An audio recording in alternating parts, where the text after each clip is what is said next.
Welcome, everybody, to the Gentle Art Podcast with Gene Dunn.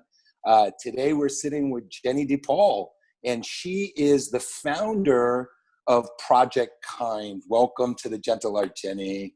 Thank you, Gene. We're happy to be here. It was lovely to meet you. Our mutual friend via Instagram, which is incredible, Scott Mason, introduced us.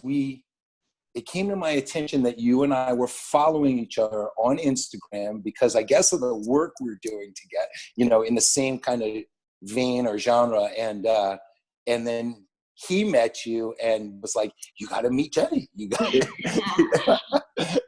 So our first conversation, I was emotional and I got it was just really powerful. So I'm so inspired to have you on the show, and thank you again. Well, I appreciate it. Jenny, can we kind of start, can you tell us a little bit about Project Kind and the work you're doing with Project Kind? Yes, yeah. So Project Kind started 7 years ago, and the whole idea really was pretty simple. We wanted to find a way to go out and share what we had with others who maybe were in need.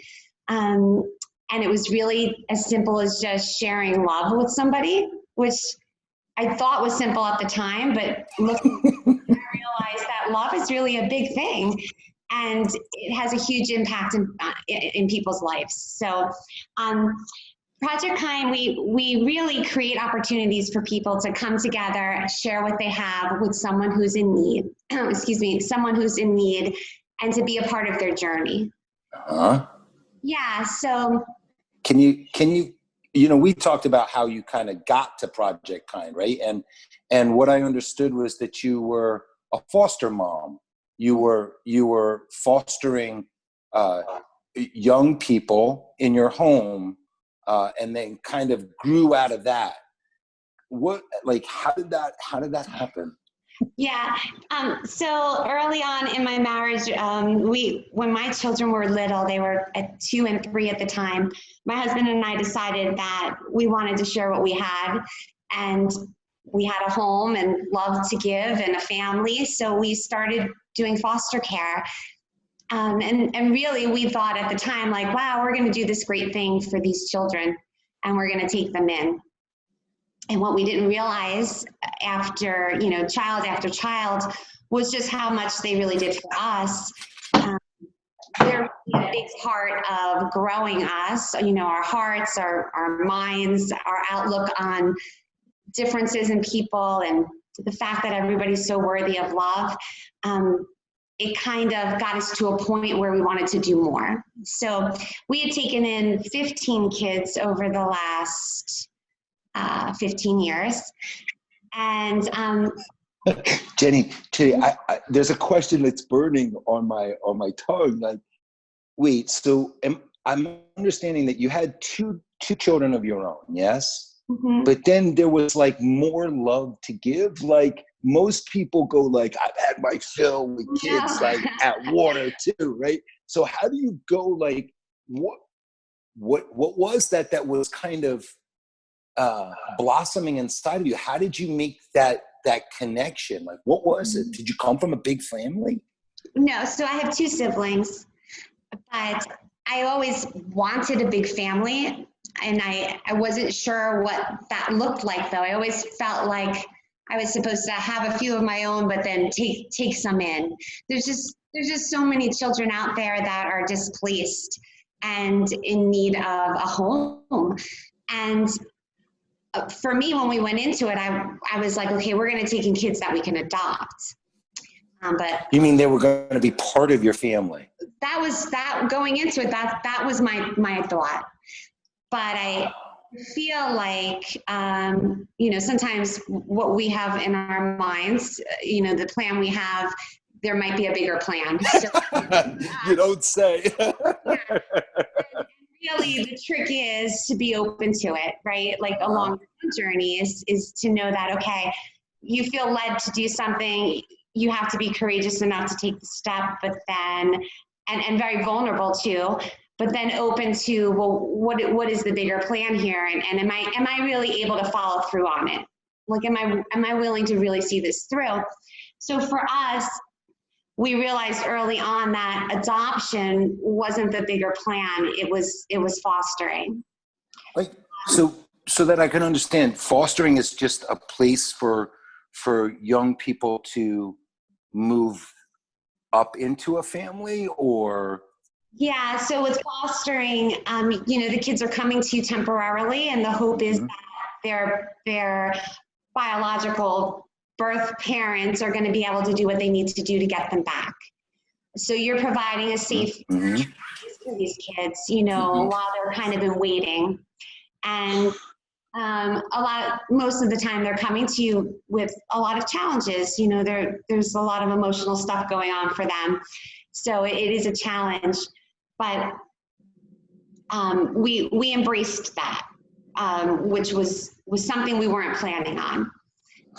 But then again, there was another plan, another bigger plan. So at some point, we had this child come to us who was 1 year old at the time, and we had him for 2.5 years. And I actually, with him, I knew the second I saw him, like I saw them take him out of the car, I just fell instantly in love with this little boy. And when he came, all was good, but 2.5 years into it, he woke up one day and he had regressed. So his speech was slurred. Wow. Yeah, he was incontinent. And then within 5 days, he couldn't speak anymore. He didn't know what things were. And he was diagnosed with a severe form of autism. That must have been so difficult. It was difficult. It was scary. He was scared. Like, you could tell. He was just terrified. And so, yeah. And then came, okay, adoption, because then we were faced with this child. You can adopt because you're either going to keep him or he's going to be sent, back into the system and be institutionalized. So at that point, adoption came back into our life. I'm getting emotional again, Jenny. No. You strike every chord with me, I'll tell you why. I think I'm sitting here, and my mom grew up in an orphanage in Lebanon, and on my 40th birthday, on my 41st birthday, I went and made a pilgrimage to that orphanage, and it was right at the time when Syria was being bombed, and so there were all these Syrian refugees in that region and in that particular orphanage. And when I got there, the caretakers, the people in charge, were like, "Who are you and what are you doing here?" And I was like, "Well, I'm the son of Josephine Dunn, and she was in this orphanage in the early late 1930s, early 1940s, and they gathered all the children around me, and they were like, this is the son of so and so, and she was here, and I could see in this moment that, like, there was a glimmer of hope that kind of washed across the children when they understood, when they kind of got that, like, oh, there was actually a way up and out, that, like, people did it. And I very, very oftentimes put myself in, or tried to put myself into her, like, what it must have been like for her. And and it strikes this intense chord for me when I hear you say, like, he was scared, and that, like, I'm seeing how, like, I'm asking myself, did she have a premonition when she saw him? Was it like this divine, like, intuition, and then it just came to be?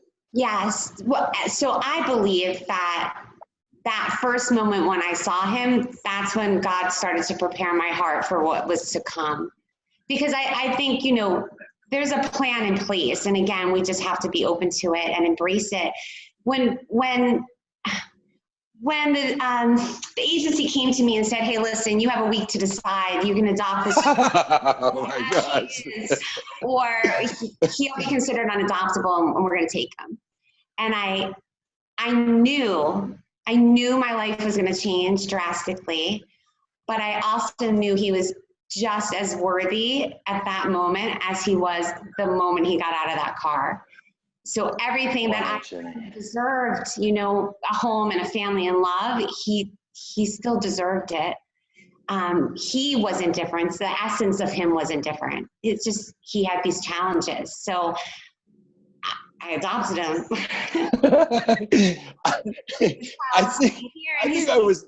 He's 15 now. So, and he's still in diapers, and he still needs 24-hour supervision and cannot talk. And there's still challenges, but they don't define him at all. So he is our daily reminder that everyone's worthy of love.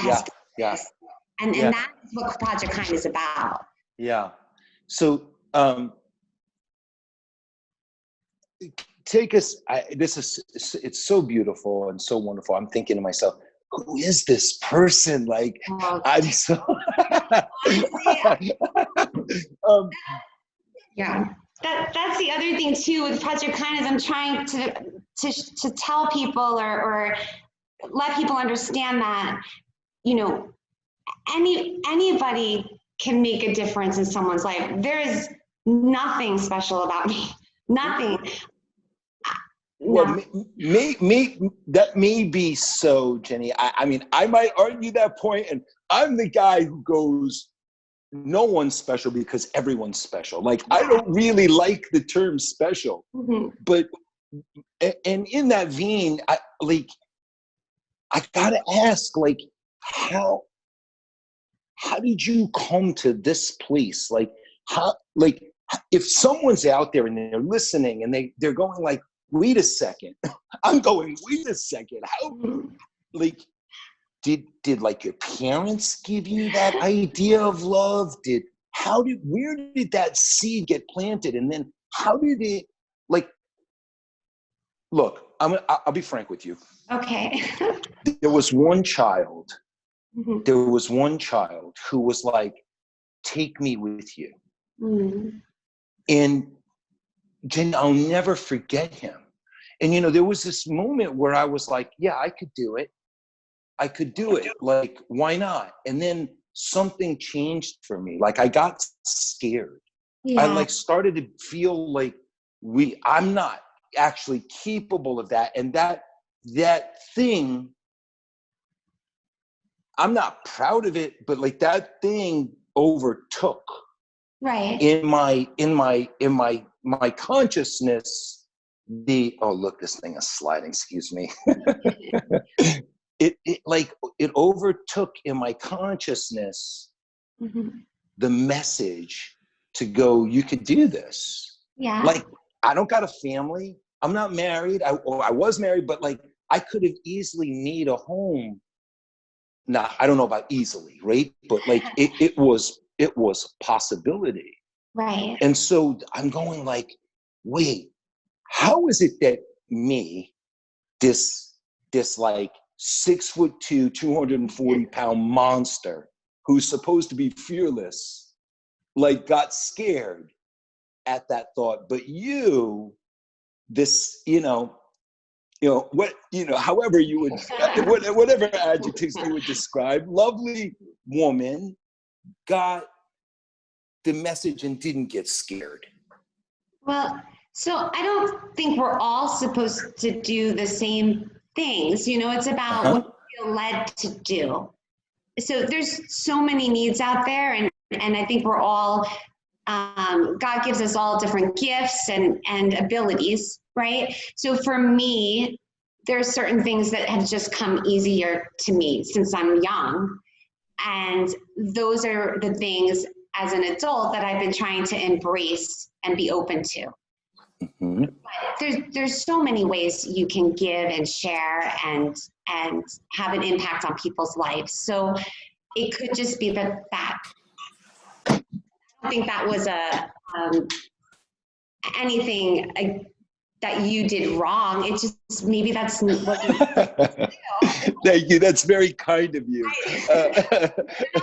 You're supposed to take in kids and adopt and foster. I mean, there's other ways that we're. I agree with that, and I try to fulfill on those things, right? And I think you do. Yeah. Thank you. But I'm still interested to kind of get to, because I think it's very powerful, right? Mm-hmm. What, like, you just know it. You just know it. You just like you see it and you go, that's what I'm supposed to do. There's a feeling of peace that comes over me about certain things. And there's people and circumstances that I'm just naturally drawn to or feel comfortable with that maybe others don't. So even if it's not easy, it's kind of where I feel I'm supposed to be, because it just kind of comes more natural to me. It doesn't mean it's not hard, or that I don't have my moments, you know, where I think, wow, I wonder what it would have been like if this was a little different. But I've always been able to kind of live my life kind of moment by moment. So if I'm in a challenging moment, I just keep focusing on the fact that a better moment's coming. And that's kind of how I go through each day, which I think helps me through some of the more stressful aspects of some of the things I take on. That makes sense? Of course, crystal clear. Jenny, do you think that, like, divine love is leading you? Do you feel that? Yes. So I believe that God has a plan, and I believe that it's up to us what part we want to have in that. So I do my best to be very open to being led. And when I say that, I mean, I take each opportunity to connect with somebody or love somebody as just that, an opportunity that I can either miss out on it or I can embrace it. But I think it's almost a privilege to be able to be part of a plan that's already in place. Mm-hmm. I have one more question before we kind of move into Project Time, if you don't mind. But, like, I heard you say that what you think about it when there are tough moments is that the next moment is going to be good. Mm-hmm. And there's like this knowing there, right, Jenny? Yes. Yeah, I think life is a collection of moments. Mm-hmm. You know, so if you're in a challenging moment, it doesn't define you. It's not what your entire life's going to be. There's going to be a better moment. You know, you just have to do your best to get through that one, so you can be even better and embrace the good one. You know, it's a series of moments. But there's good, there's challenging ones, and then all the ones in between. I love that you say challenging. You know, I learned that the way that we actually label experience defines our ability to kind of move through it with some measure of grace. Mm-hmm. You know, if you say it's bad, or you say it's impossible, or you say it's whatever, you know, like the idea that it's challenging presupposes that we already have what it takes to move through it. And I love that. I think that's a genius mark on your part, Jen. Well, because otherwise you're going to get stuck. You're going to get stuck in that moment. Mm-hmm. It's going to carry over into your better moment. And you're not even going to realize it. You're going to miss out. So, right? So, Jenny, take us into Project Kind a little bit. Oh, so you foster for 15 years. Do you adopt just one child? This young man? So we adopt, So Quintel was adopted into our family. He's 15 now. So we've had him since he's 1. And after he regressed at 3.5 and then he was adopted, we actually decided to take in kids who were more challenging because we realized that wow, I mean, here's this child, and we love him and we knew where he would have ended up. So we started to kind of take in the kids that were considered very difficult to place.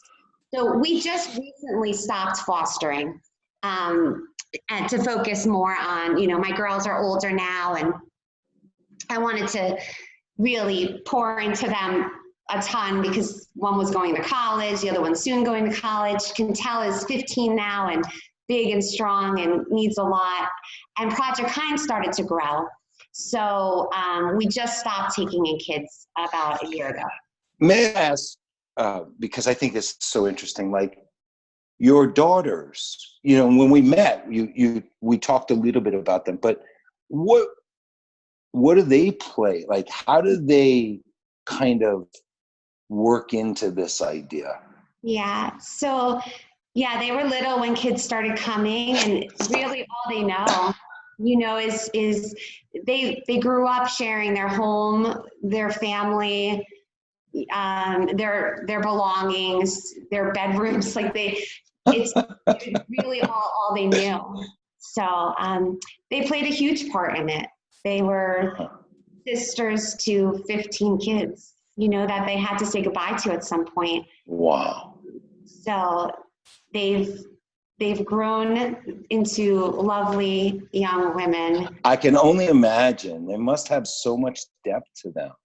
They're beautiful and wonderful. And they're good girls too. And I always say, like, I think God knew what we were going to take on, so he made them extra kind, and they've never given me any trouble. Yeah, it's like biblical stuff. It's they're like sweet.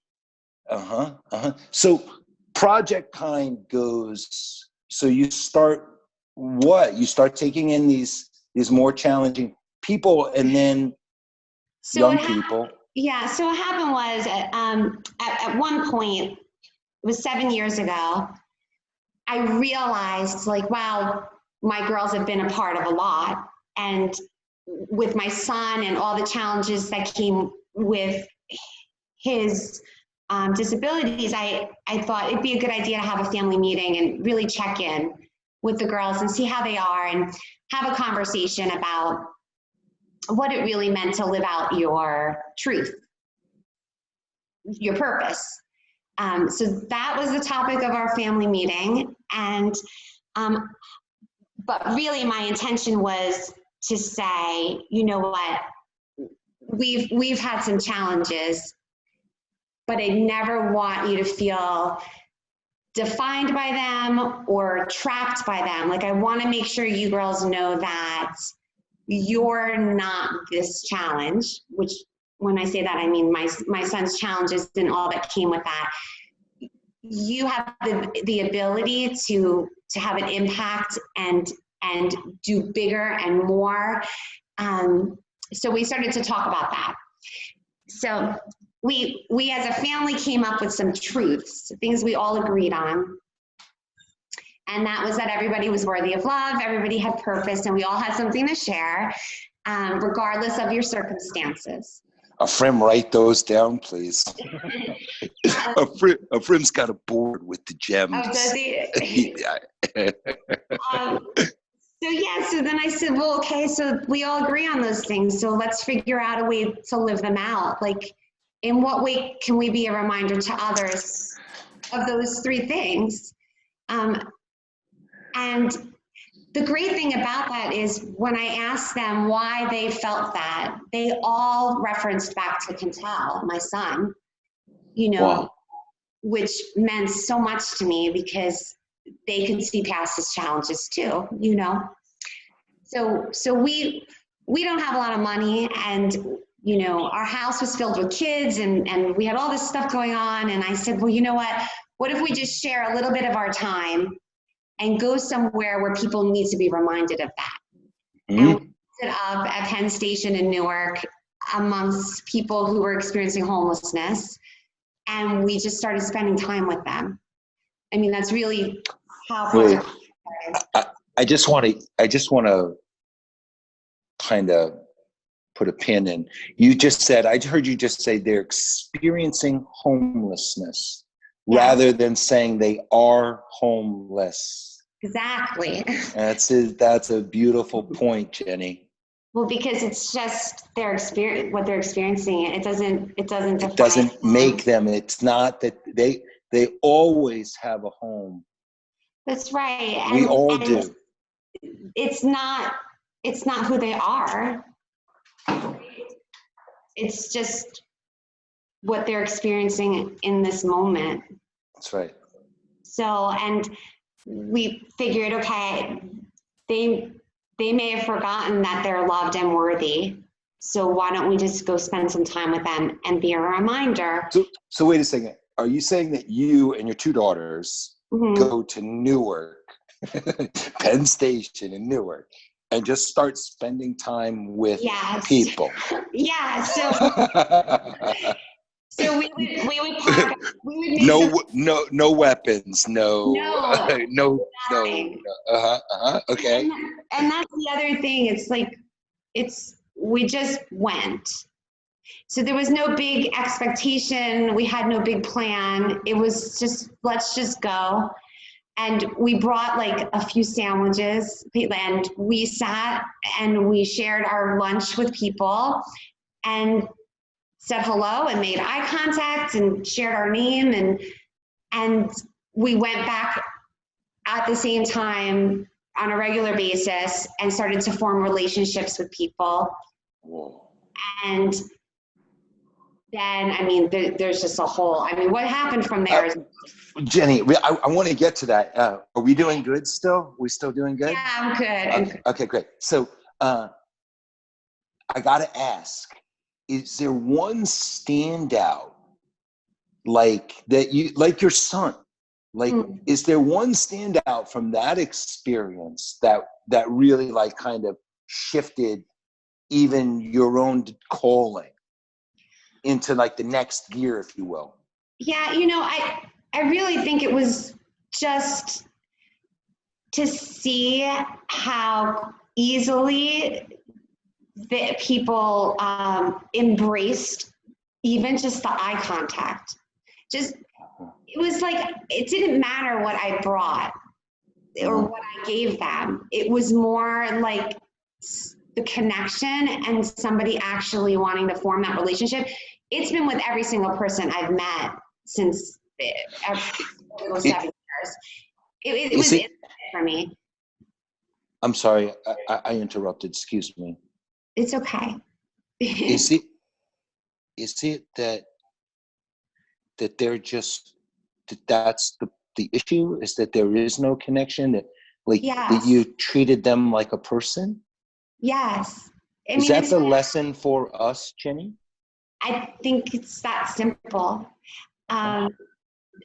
There are people I've met that have told me that no one's made eye contact with them in days, and they just start to feel invisible, and they just adapt to that circumstance, that moment, and they forget that they have purpose and that they're worthy and that they're loved because they're not receiving it.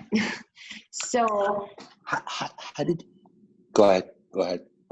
I need to shut my darn mouth, boy. No, it's just, that's the thing I realized quickly is like, you don't have to know the answer to the problem to be a part of the solution.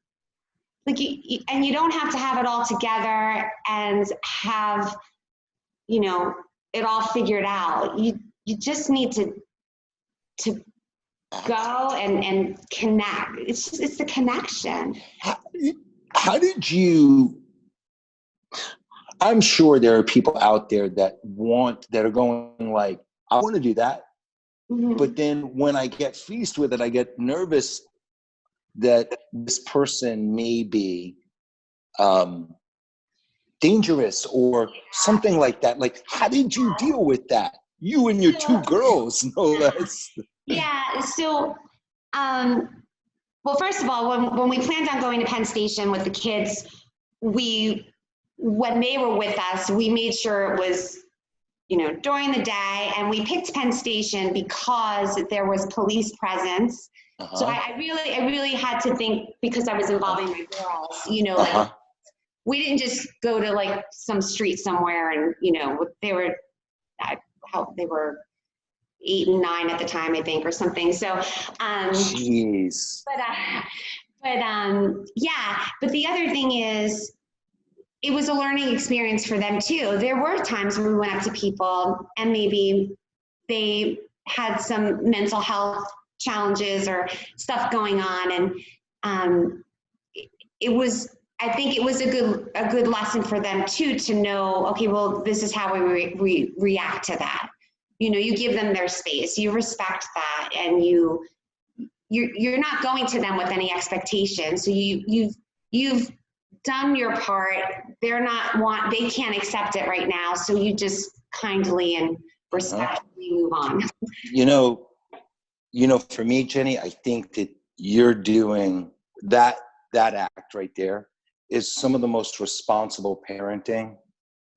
I think you've taught your children very well. I wish more people had that kind of courage. Serious. I don't think like that is not that was a good move right there. I appreciate that. Yeah. Mm-hmm. Yeah, I think it's important that we just love people where they are, in a way that they're able to accept it. So it not, so that's why you can't go with any expectations. So now you bring sandwiches? What do you bring these days? Okay, so what happened was, I quickly realized that, okay, us sharing time and a peanut butter and jelly sandwich. I love peanut butter and jelly sandwiches. My favorite. It's my favorite. Our other producer, Josh, has a healthy peanut butter addiction. I think he's single-handedly like keeping Jiffy in business right now. I'm sorry. So please go on. So we decided that another thing people seem to really want to do is to be seen and heard in a way that was true to them. So we started to share people's stories on social media and give them the opportunity to be seen and heard. And we would ask other people to share what they had with this person and be a part of their journey. Do you think that that's part of their healing? Did you realize that would be part of their healing? So I only realized it when we started to really get to know them better, and they just being able to share that and feeling comfortable enough and trusting us enough to really tell us who they were. Yeah, it was. It helped them remember who they really were. Wow. So once we started sharing that, instantly people just would respond. Of course. I would wake up and my porch would be completely filled, like 10 times what I've asked for, with personal notes to the people whose story I shared, letters of encouragement, every day. So we didn't really have to make us, sandwiches anymore. They were, every morning I'd wake up, there'd be sandwiches on my porch. We started doing more outreach, and we'd be serving 150 people every time we came, still sharing stories. And eventually it got to the point where when we knew someone was really ready to move forward, we would say, hey, listen, there's a kind of a gap here in the system, and this person should be in housing. We need to raise this much money, and we can get them into a room. 2 months rent, security deposit, we'll stay with them through the whole process. And wow. people need it. Within 24 hours, the money would come in. Because they knew now there was this connection. They could see the person, they felt like they knew them, and they wanted to be a part of this person's journey. And they were. So this is a case of ask and you shall receive, isn't it? Mm-hmm. And then some. That's what I'm hearing too, right? It is. And then some. Yeah. How would you know that, like, what's something that, like, gave you the idea that someone was actually healing, someone was actually receiving the love and then progressing? What?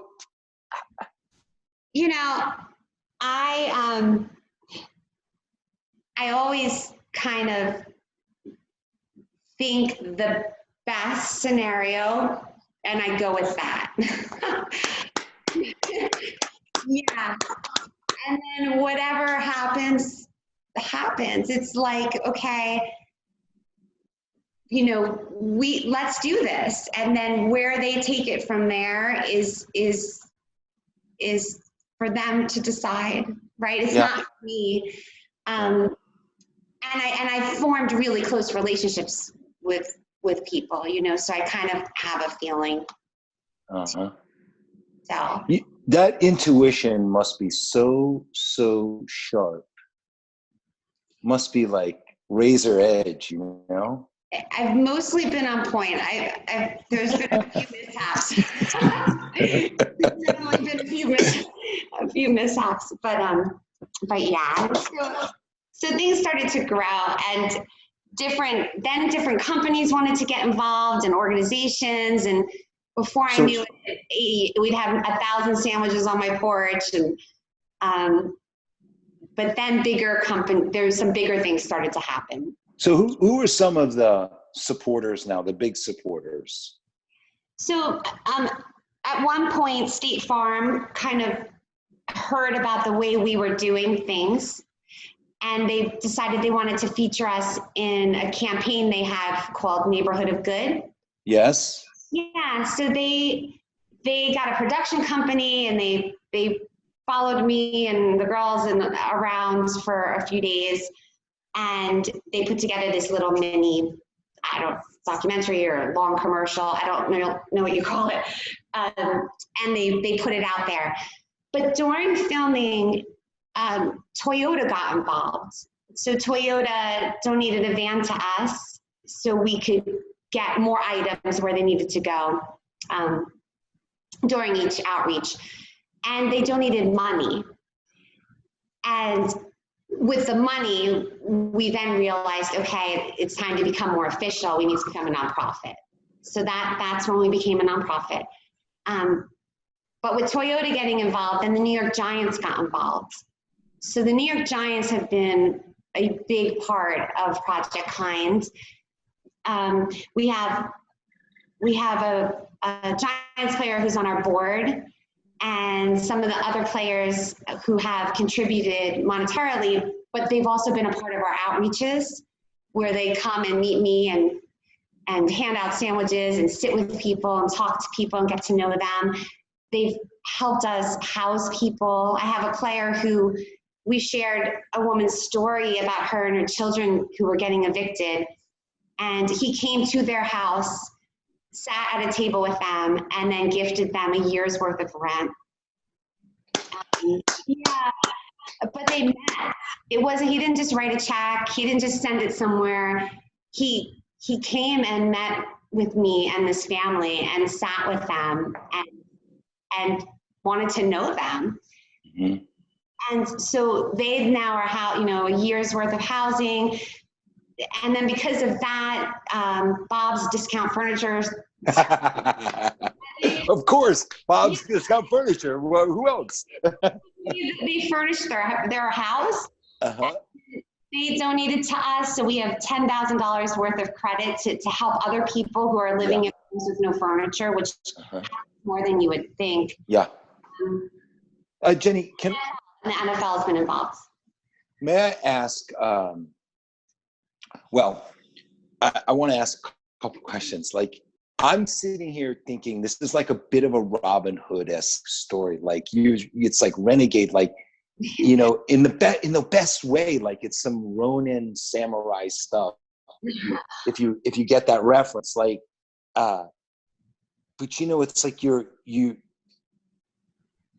I think you're letting the divine lead you and not getting tripped up in the bureaucracy and actually making a difference. Like the red tape is not tangling you up. And, you know, it's so bold. It's so beautiful. And I just got to say, I'm so present to the courage that takes. I know it feels like you're just going moment by moment, but there's something there. What does Project Kind need? Like, if you're listening and you want to donate, and what's something that could be really helpful? Yeah, so there's lots of ways to help us. So I get messages and calls from all over the world from people saying to me that I want to share my story, and this is what I need, and I want to help them all. So your family's getting bigger and bigger and bigger, isn't it? Yeah. I've been blessed to have people in other countries do outreach for Project Kind, you know. So and even here we're just growing. We have this kindness closet now, which is amazing, and so we can house all of the donations that come to us. And Project Kind clubs at schools, they do donation drives all throughout the year. So really what I'm needing is, you know, I always need in-kind donations, food, clothing. Our new clothing, used clothing, what? Yeah, used clothing is all of it's great, right? So yeah, as long as it's, you know, in good condition. But also money. How, like, do we just, I know it's like seems such a tough time, but like I can imagine what COVID-19 is doing for that community or that portion of our community right now. It must be so difficult. So the community we've typically served, it's been very challenging for them, but we're now receiving calls from people who are finding themselves facing a financial hardship where they hadn't before. So I mean, I'm getting calls from people who are housed, single moms with children, the elderly people, you know. So our potential to outreach has grown tremendously over the last few weeks. So where do we send the money to? Where can I donate? So if you go to the website, which is projectkind123.org, you can donate right there. Great. There's a way to donate. I'm going to donate right after the podcast, by the way. And next is like, may I continue to ask questions because they're just burning in on me. They're so good. It's so important, you know. How do you have that amount of love to keep now? It's like expanding and like more people are coming to you and through you. Like, how does that happen? Is it just an extension of what was already there? I mean, For me, it's just where I feel most comfortable. I don't really know how to explain it. And I get to witness acts of kindness multiple times a day. And I mean, it's really just the best feeling ever. And it's not always me, the people who are coming to us wanting to give, wanting to share, it's beautiful, it's a wonderful thing. And I really believe that love is the answer to everything. So where else would I want to be? Like, it's just, I don't know. It's such a. Here we go again, Jen. You got the waterworks going. Just for people to create opportunities for somebody who's like, I don't know where to give. I don't know what to do. I just want to make it as easy and simple as possible for them to be able to do it. So if it's here's $1, or here's a sandwich, or here's a blanket, I want them to know like the journey of that donation. Like, this is the impact it had. I want them to be able to feel it too. It's not just about the person receiving, it's about the giver too. Like, it's just for both, it grows you.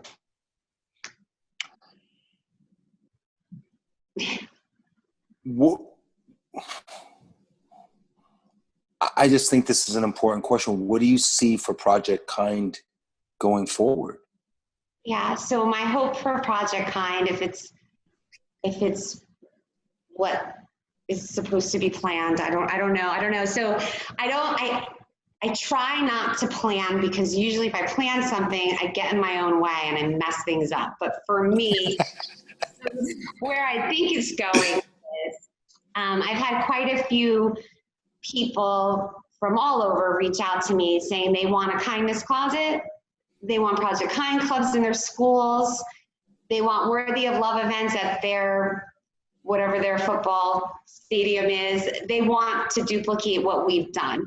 So we've been working with a PR marketing firm who's donated their time, which is they're sharing what they have with us, and in getting some things in place where we can kind of start to expand this idea and what we're doing to other locations throughout the country. But I've even had, a few other globally. So big, if I think bigger, I'm thinking we're going to be able to kind of do this in other places too. Beautiful. Yeah. Beautiful. Jenny, like, to kind of cap it all off, what's something like you want us all to know? Oh boy. Like what, like, I just understood so much. I understood that like our challenges don't define us. I understood that we're bigger than any problem and that everyone is worthy of love. I understood that like eye contact and the human connection, and then the ability to to tell our stories gets us back to a place where we can receive love and heal. Yes. I hear that, people are inspired by that. Like, and like, I also hear that your family is just growing and growing and growing. I mean, it's so much, right? So what's like the thing? What is there like one overriding principle? I just think it's important that we're intentional. That we set an intention each day to touch somebody's life in some way, and to never doubt yourself. I mean, there is a vulnerability that goes along with this, and some courage too, to be open to sharing something that you have. But I think I would just encourage everybody to trust yourself and to know that, you know, you really, we all have something to share with somebody else, all of us. And we just need to love each other and take care of each other. And it's just that simple. Just want people to realize it's simple. Not always easy. No. But simple. But simple. But simple. Yeah. What a beautiful reminder. Jenny, I'm in awe that there's someone like you out there in the world doing what you're doing right now. I'm not going to even, I know that your Instagram has videos of you out there. So, I mean, that's, yeah. All you social distancers over there, you gotta, I am out there. I'm wearing a mask and all, but I'm still going. People you're still going. And I'm there. So the other thing is too, so a lot of times I'm there very, very late at night. And I don't take my children there late at night. It's usually just me. But yeah, I'm definitely still out there for sure. Your courage and you reflect the divine. I mean, it's you may not agree, but wow, I aspire to be like that. So thank you. This was so inspirational for me. And I believe in you, Jenny. I think it's so lovely to meet you. And thank you for sharing your story and your work and God with us, God's love. I just really it's amazing to see. So thank you. Well, thank you. I appreciate you, and I'm happy I know you.